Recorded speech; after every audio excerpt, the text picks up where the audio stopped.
des appareils que les astronautes portaient sur leur poitrine. Jan Lundberg a conçu ces appareils. Une fois sur la surface lunaire, en tenue et avec l'équipement de survie, ils ne pouvaient pas voir les appareils. Ils ne pouvaient pas pencher leur tête assez bas. Ils n'avaient pas de viseur. Ils devaient viser en déplaçant leur corps.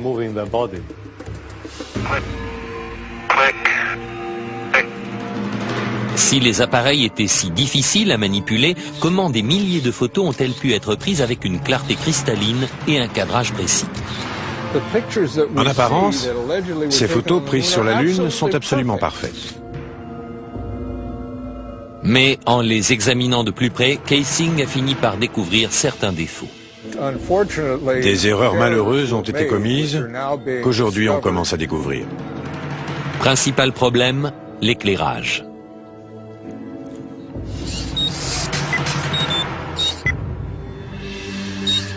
Sur la Lune, la seule source de lumière pour les astronautes était le Soleil. Ils n'avaient pas d'éclairage supplémentaire, pas de flash, rien de ce genre. Et pourtant, dans cette photo prise par Apollo 14, les ombres sont projetées dans des directions différentes, suggérant plusieurs sources de lumière. Les ombres des rochers au premier plan auraient dû s'étendre d'est en ouest, comme l'ombre du Lemme. Dans cette photo prise par Apollo 17, les ombres s'étendent aussi dans des directions différentes. Normalement, dans la lumière du soleil, les ombres sont toujours parallèles les unes aux autres. Elles ne se coupent jamais. Les partisans de la thèse du complot disent que ce ne sont pas seulement les ombres qui révèlent l'utilisation de lumières artificielles, mais aussi ce qui a été photographié dans les ombres. Prenons un exemple. Voici un astronaute qui descend dans l'ombre imposante du module lunaire. Et pourtant, son corps entier est toujours visible. Comment se fait-il qu'il ne soit pas drapé d'obscurité? Voici la même manœuvre lors d'une autre mission Apollo. Ici aussi, l'astronaute est fortement éclairé dans ce qui est de toute évidence une ombre obscure. Et dans cette image-ci, le soleil est juste derrière l'astronaute, le contour de sa silhouette devrait être imprécis, et pourtant on reconnaît les moindres détails de son costume. On dirait qu'il est sous un projecteur. Je ne peux pas l'expliquer. Ça m'échappe. Et pour finir, dans cette image où le soleil est derrière le module lunaire, l'avant du vaisseau est clairement visible. Les mots « United States » sont clairs et nets. Comment ces images à contre-jour peuvent-elles être si précises? Parce qu'il y a plus d'une source de lumière, ce qui veut dire qu'ils ne sont pas sur la Lune. Mais la NASA réfute tous ces arguments. On conteste beaucoup l'authenticité des photos prises par Apollo. Et les objections sont si nombreuses que ce serait une vraie perte de temps de répondre à chacune d'entre elles. Mais ce n'est pas tout. Pourquoi certaines de ces images, prises à des moments différents et en des endroits différents, présentent-elles un arrière-plan identique? Ces deux photos semblent avoir les mêmes montagnes pour toile de fond. Et pourtant, le module lunaire n'est présent que sur l'une d'entre elles.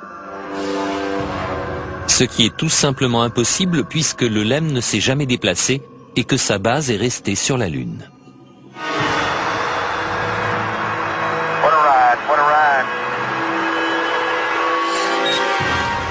Certains pensent que la même toile de fond a été utilisée pour prendre deux photos tout à fait indépendantes. Les mêmes incohérences apparaissent dans la vidéo. La meilleure preuve, ce sont les anomalies picturales dans les photographies du voyage sur la Lune. Dans l'une des photos d'Apollo 16, on a la même vue de la même colline à 2 jours d'intervalle.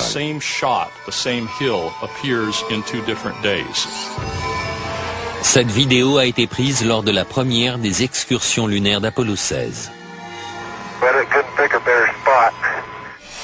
Et celle-ci, le jour suivant, à un autre endroit. La NASA prétend que le deuxième site était à 4 km. Mais si l'on superpose les deux vidéos, les sites se révèlent identiques. Les partisans de la théorie du complot voient là une preuve que nous ne sommes pas allés sur la Lune. Pour leurs adversaires, c'est juste une erreur de montage. Les partisans de la thèse du complot soutiennent qu'un examen plus détaillé des photographies révèle des preuves de trucage.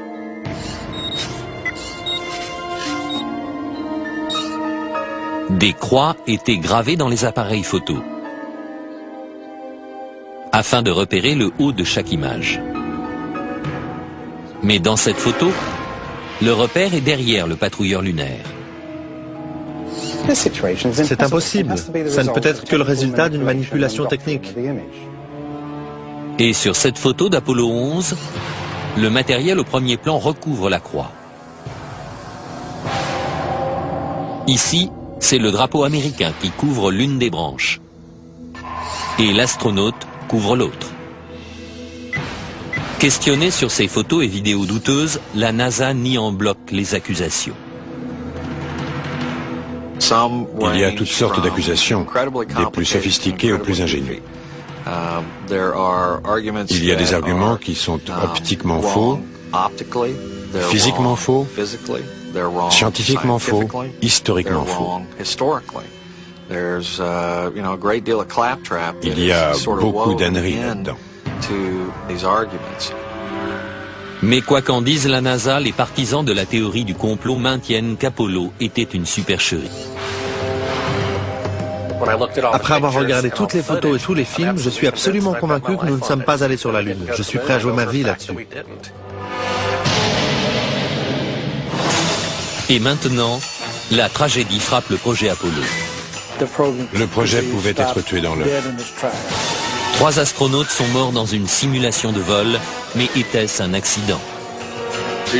Il allait sonner la fin de tout le projet. Les astronautes pouvaient-ils survivre à un voyage à travers l'espace interplanétaire? Avant même d'être à mi-chemin de la Lune, ils auraient reçu une dose de radiation mortelle.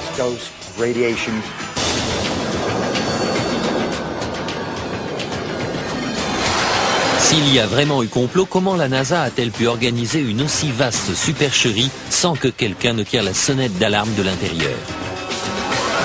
Virgil Grissom, dit Gus, fut sélectionné pour faire partie des 7 premiers astronautes.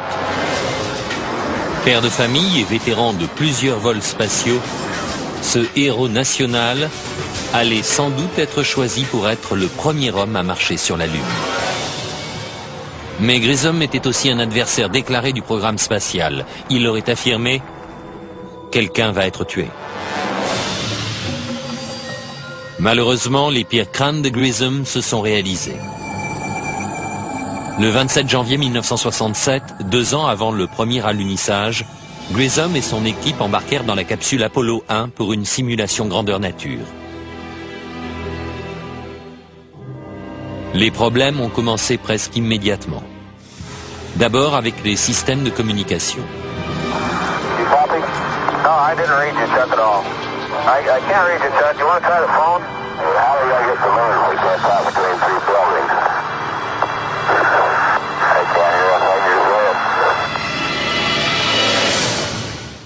Tout d'un coup, la capsule s'enflamme avec les astronautes enfermés à l'intérieur.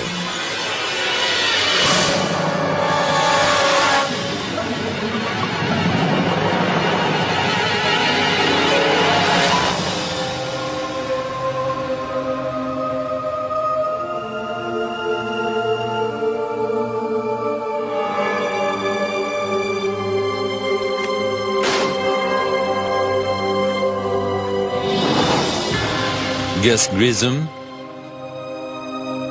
Ed White et Roger Chaffee ont perdu la vie avant même de quitter la rampe de lancement.